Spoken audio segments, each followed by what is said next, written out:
જો અધૂરિયું કામ કર્યું, દાખલા તરીકે નખ વધારી નાખ્યા અને બાપુ બની ગયા, હાથ ઊંચા કરી નાખ્યા, આ તો પ્રપંચ છે પેટ ભરવાના. આ કષ્ટ આપ્યું ને તો આવતા જન્મમાં એ ઠૂઠો થવાનો. એને પાખંડ કહેવાય. કોઈ કાંટા ઉપર હોઈ જાય છે.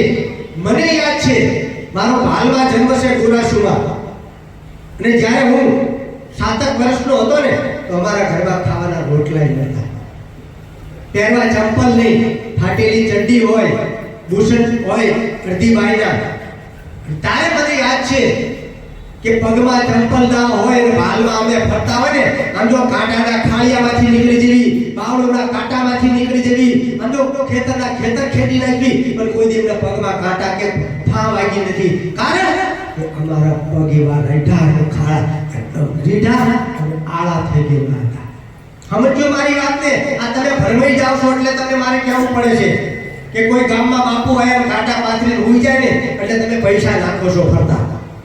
ના નાખો. પગ આળા થઈ જાય એટલે કાંટા ઉપર ચાલો તો ભલે, ભાઠામાં ચાલો તો ભલે, જે ગામડામાં રહ્યા હોય ખબર હોય તો એનો બળ આળો થઈ જાય, એનો રીઢો થઈ જાય, અને પછી ધીરે ધીરે કાંટા ઉપર હોય તો એને કોઈ સંત ના કહેવાય, એને સદગુરુ ના કહેવાય. આ પ્રપંચ છે બધા.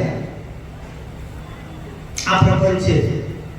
ખડેશ્વર તમારા ઘરે આવે કોઈ ગામમાં અને આજો એક દોરડું લટકાઈને એક પગે ઉભા રહે, શું છે આવું રામ રાજ્યમાં નહોતું. ક્યાંય ભણ્યા કે ખડેશ્વર રસ્તામાં મળ્યા હોય?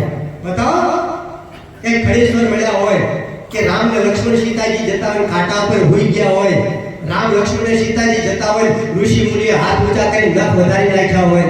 હે આ કળિયુગની અંદર શું આ ચાલે છે? આપણા ભારતની અંદર એક કર્મભૂમિ છે, કર્મભૂમિ છે, જ્યાં પરમાત્માનું પ્રાગટ્ય છે. અને બહુ પાખંડ, અને તમે પાખંડને પાછા પૂરું સહકાર આપો છો. કેમ? મેં એક વિડીયો જોયો, આફ્રિકાની અંદર એક બેન છે, એના લગભગ 15 ફૂટ વાળ લાંબા છે, બળીઓ ઓળી ગઈ છે, 15 ફૂટ, 5 જણા પકડીને ચાલે છે. બોલો, કરોડોપતિ છે. એટલે વાળ વધારે નથી, ભગવાન મળી જતા છે. કેવળ સમરણ જો સાચું મળી જાય તો તમારું કામ થાય. સમરણ વસ્તુ સાચી રે, બાકીનું બધું ભગવાનનું. સમરણ વસ્તુ સાચી રે, બાકીનું બધું ભગવાનનું. અગમ ઘરશે ન્યારું રે, જાણે તેને રહેવાનું.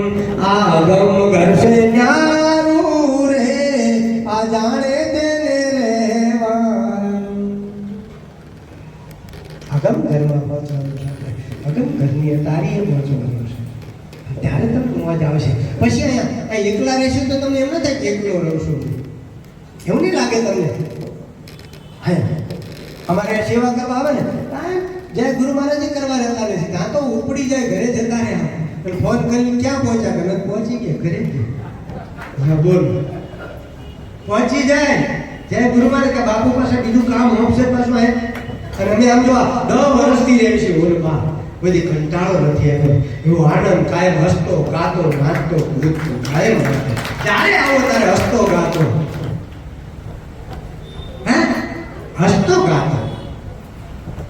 ને બધાને ના પાડી છે કે પૂનમ સિવાય કોઈ કશિયાય ભેટ લાવવાની નહીં, પગમાં પૈસા મૂકવાના નહીં. શું જરૂર છે અહીંયા?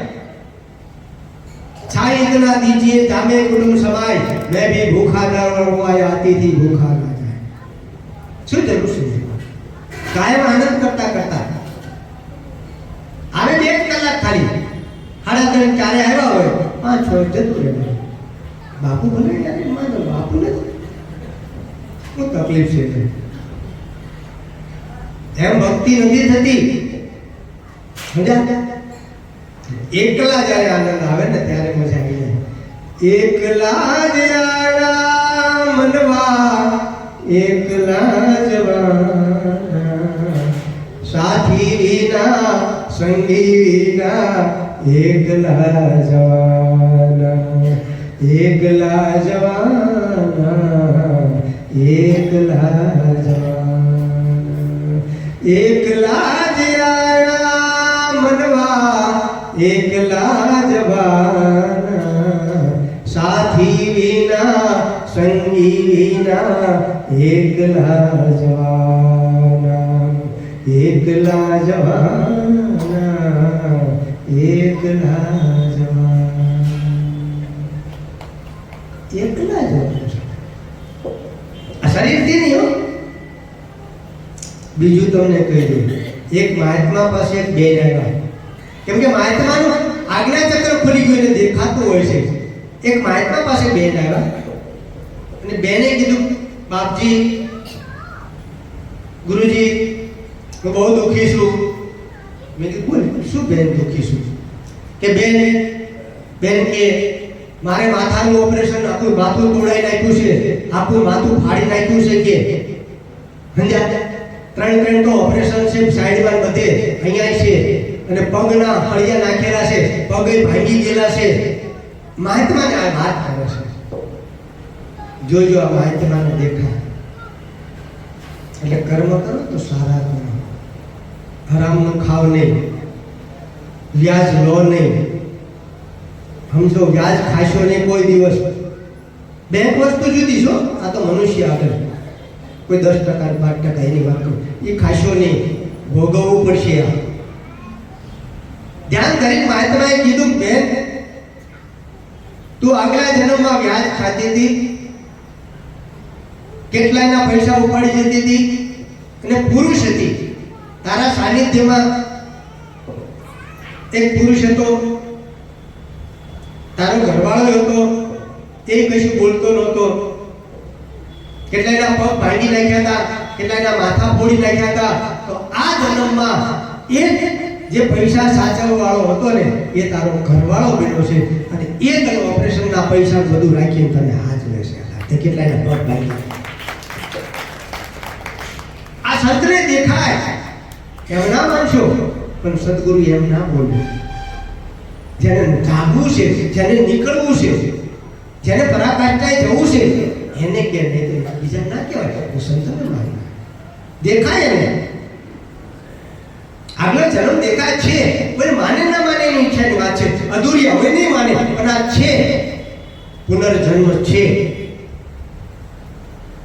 અને સદગુરુને એ ખબર હોય કે આગલો જન્મ એનો શું થવાનો છે, એ સદગુરુને ખબર હોય. ના હોય એ ભૂમિકા પર ઉભો રહે તો આવું ઘણું છે. સંત એવા ખોટા બનીને ના બેસાય. ગામને છેતરવા માટે, મનુષ્યને છેતરવા માટે નહીં.